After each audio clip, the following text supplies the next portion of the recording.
Hello අපි මේ වීඩියෝෙන් HTML basic ටිකක් කතා කරමු එක්සාම්පල්ස් එක්කම මම මුලින්ම නෝට්පෑඩ් එක ඕපන් කරගන්නවා මම ඔයගලන්ට ඉස්සෙල්ලා කිව්වා අපි කෝඩ් එඩිටර් එකේ මුලින්ම නෝට්පෑඩ් යූස් කරන එක ගොඩක් වැදගත්. ඒ කියන්නේ අපිට ස්කිල්ස් අප් කරගන්න ඒක ගොඩක් හොඳ දෙයක්. අපි මුලින්ම ටයිප් කරමු doc type tag එක. මොකද්ද මේ doc type කියන්නේ? මේ doc type කියන්නේ අපේ document type එක ඩික්ලෙයාර් කරන. ඒ කියන්නේ අපි HTML කෝඩ් එක මේ කෝඩ් එකේ document type එක. ඒ කියන්නේ HTML ඒක අපි වෙබ් බ්‍රවුසර් එකේ රන් කරනකොට ඒක වෙබ් බ්‍රවුසර් එකට පහසුවෙන් දැනගන්න තමයි අපි මෙතන doc type HTML කියලා දෙන්නේ. මේ doc type HTML එක ඩික්ලෙයාර් කරන්නේ HTML5. එතකොට ඔයාට ඔයාගේ වෙබ් බ්‍රවුසර් එක කොච්චර පරණ, ඒ කියන්නේ ඔයා හිතන්න Explorer පරණ version එකක් කියලා. එහෙම පරණ version එකක් වුණත් ඒ වෙබ් බ්‍රවුසර් එකට පැහැදිලිව ඔයාගේ HTML කෝඩ් අඳුරගන්න තමයි මෙන්න මේ අපි document type එක දෙන්නේ. මොකද සාමාන්‍යයෙන් HTML විවිධ versions වලට අනුව සමහර tag සමහර නීති වෙනස් වෙනවා. ඒ හින්දා තමයි අපි මේ HTML5 වලදී මේ doc type එක දෙන්නේ මුලින්. ඊට පස්සේ අපි අපේ කෝඩ් එක පටන් ගන්නෙ HTML tag එකක් ඕපන් කරගෙන.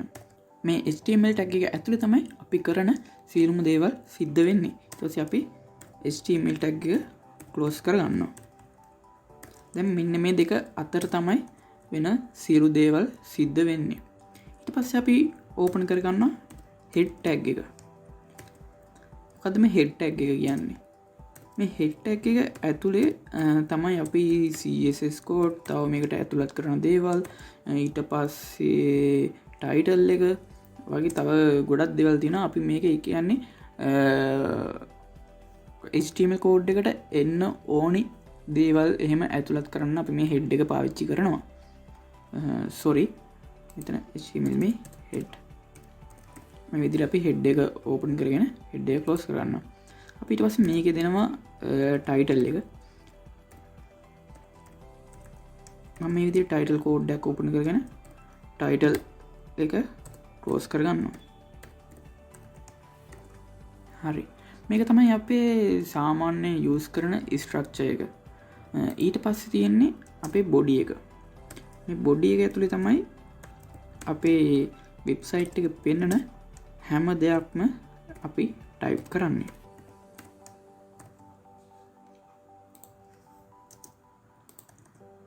මෙන්න මේක තමයි අපේ HTML ස්ට්‍රක්චර් එක. මම ඉස්සෙල්ලා වීඩියෝ එකක් කතා කරා. අපි ටයිටල් එකට දෙමු HTML කියලා. හරි. දැන් අපි බොඩි එකට heading එකක් ඇඩ් කරගමු. දැන් බලමු කොහොමද අපි heading එකක් ඇඩ් කරන්නේ කියලා. heading එකක් ඇඩ් කරන්නේ h tag එකෙන්. කියන්නේ අපි h1 මේ වගේ sizes 6ක් තියෙනවා. h1 ඉඳන් h6 වෙනකන් sizes 6ක් තියෙනවා. ඉතින් ඔයාට මෙන්න මේ h1 කියන size එක තමයි තියෙන ලොකුම size එක. මම මේක දෙන්නම් this is heading කියලා. ඊට පස්සේ ඒ h1 tag එක close කරනවා.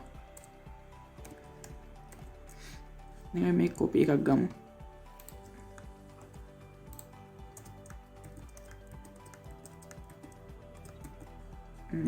හරි නේද?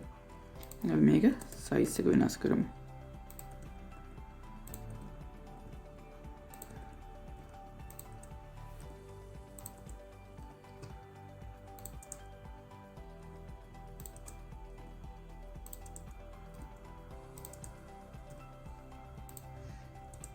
හරි. දැන් අපි මේ size 6ක headings අරන් තියනවා අපේ body එකට. එතකොට දැන් මේක display වෙන්නේ මේ h1 කියන tag එකේ තියෙන heading එක තමයි ලොකුම මෙතන මේ heading එක විදිහට පාවිච්චි කරන්නේ. h6 කියන heading එක තමයි කුඩාම heading එක වෙන්නේ. අපි මේක save කරගමු. save as කියලා. ඔයාලට පුළුවන් ඔයාගේ path එක තෝරලා මෙතනින් ඔයාලට save වෙන්න ඕනේ නම දෙන්න. මම දෙන්නම් first web කියලා. හරි. ඊට පස්සේ ඔයා extension එක විදිහට දෙන්න ඕනේ .html කියන එක. ඊට පස්සේ මෙතන all file දීලා නැත්නම් ඔය test document තිබ්බත් කමක් නැහැ. මෙතන .html දෙන හින්දා අපි ඊට පස්සේ save කරගන්නවා. හරි. දැන් අපි ෆයිල් එක ගිහලා ඕපන් කරලා බලමු. දැන් ඔයාගේ HTML ෆයිල් එක ඩබල් ක්ලික් කරලා ඕපන් කරාට පස්සේ මෙන්න මෙහෙම තමයි ඔයාගේ වෙබ් බ්‍රවුසර් එකේ ඩිස්ප්ලේ වෙන්නේ. දැන් අපිට පේන පළවෙනි හෙඩින් එක ලොකෝට තියෙනවා. අන්තිමට H6 හෙඩින් එක චූටියට තියෙනවා. හරි.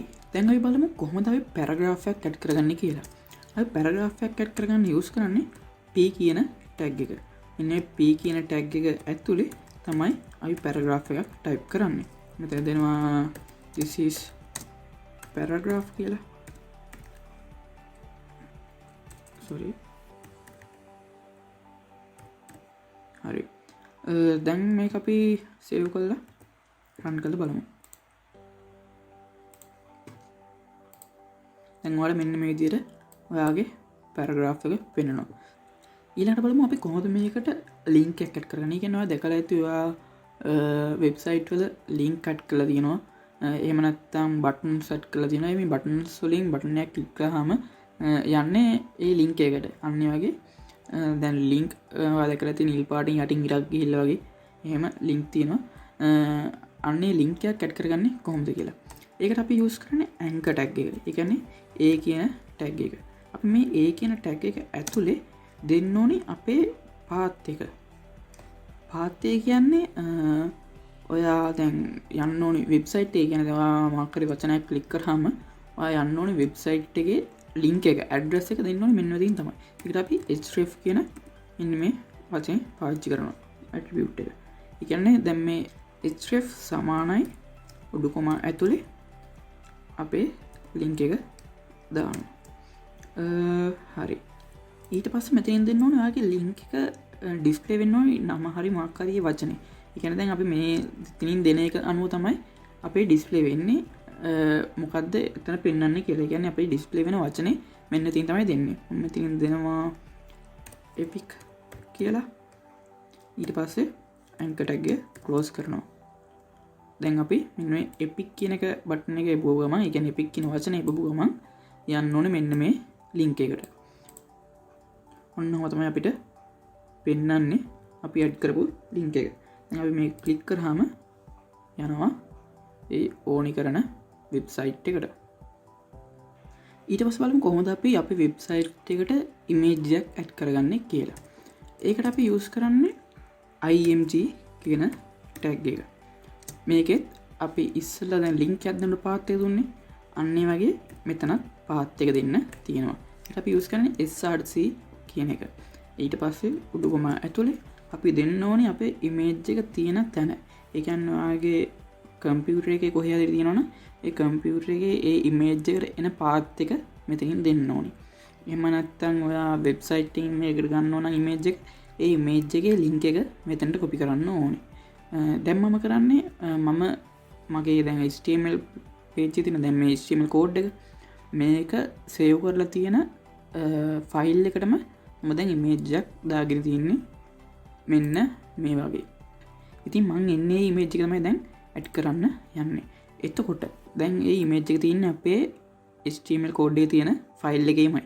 ඒ හින්දා අපිට අමුතුවෙන් පාත් එකක් දෙන්න ඕනේ නැහැ. ඒ නිසා අපිට කෙලින්ම නම දුන්න හැකි image. ඊට පස්සේ අපි දෙන්න ඕනේ extension එක jpg කියලා දෙනවා. ඊට පස්සේ උඩු කොමා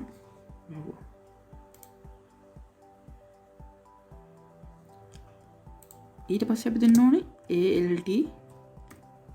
ඒ කියන්නේ දැන් ඔයාගේ ඉමේජ් එක මොකක් හරි කනෙක්ෂන් එකක් කරේ නැත්නම් ඔයාගේ වෙබ්සයිට් එකේ මොකක් හරි ප්‍රශ්නයක් හරි වෙලා ඉමේජ් එක පෙන්වන්නේ නැතු වෙලා ගියා කියන්නකෝ යූසර්ට. එතකොට ඉමේජ් එකෙන් පෙන්වන්නේ නැතුණාට එයාට පෙන්නනවා මොකද්ද මෙතන තිබ්බේ කියලා. ඒ කියන්නේ මෙන්න මෙතන දාන වචනය අනුව ඒ යූසර්ට පෙන්නනවා මෙන්න මෙතන දැන් මොකද්ද තියෙන්නේ කියලා. ඉමේජ් එක අපි ඇඩ් කරන්නේ. ඊට පස්සේ ඔයාලට පුළුවන් ඕන මෙතන sizes දෙන්න ඉමේජ් එක කොච්චර size වෙන්න ඕනද කියලා. ඊට පස්සේ බෝඩ් එකක් දාන්න පුළුවන්. ඊට පස්සේ ඉමේජ් එකට ඕන ලින්ක් එකක් ලින්ක් කරන්න පුළුවන්.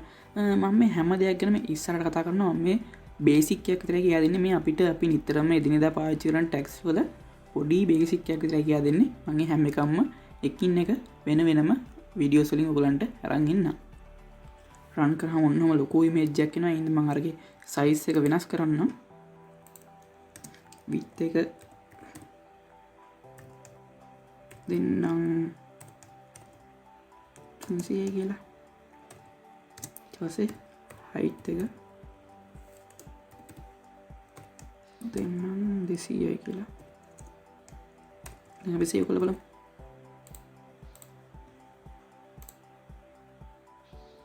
හරි. ඔන්න ඔය විදිහට අපි දැන් ඇඩ් කරපු ඉමේජ් එක පෙන්නනවා. මම දැන් මගේ ඉමේජ් නේම් එකේ පොඩි වෙනස්කමක් කරනවා. දැන් මගේ මේ id කියලා ඉමේජ් එකක් නැහැ. img කියලා ඉමේජ් එකක් තමයි තියෙන්නේ. දැන් ඒතකොට error එකක් තමයි එන්න ඕනේ. කියන්නේ එතන වැරදි. ඒතකොට ඉමේජ් එක පෙන්වන්න බෑ. දැන් අපි මේක සේව් කරලා බලමු මොකද වෙන්නේ කියලා. ඔයාලට පේනවා ඇති දැන් මෙතන අපේ ඉමේජ් එක පෙන්වන්නේ නැහැ. පොඩි කොටුවක් තියෙනවා. ඊට පස්සේ ගර්ල් කියලා වැල්ලා තියෙනවා.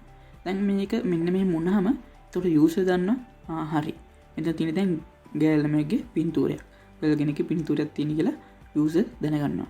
අන්න ඒකට තමයි අපි ඉස්සෙල්ලා මෙතන ALT කියලා අපි මෙතන නමක් දුන්නේ. හරි. දැන් ඔයා අපි නිතරම යූස් කරන පොඩි එලිමන්ට්ස් ටිකක් ටැග් ටිකක් ගැන ඔයා දන්නවා. හරි මම තව ටැග් එකක් කියලා දෙන්නම්කෝ. දැන් මෙතන පැරග්‍රාෆ් එකක් තියෙනවා. මම මේකේ තව පැරග්‍රාෆ් එක දිගට යන්නක මොනවා හරි. ඔන්නෝම පැරග්‍රාෆ් එක දිගටම තියෙනවා.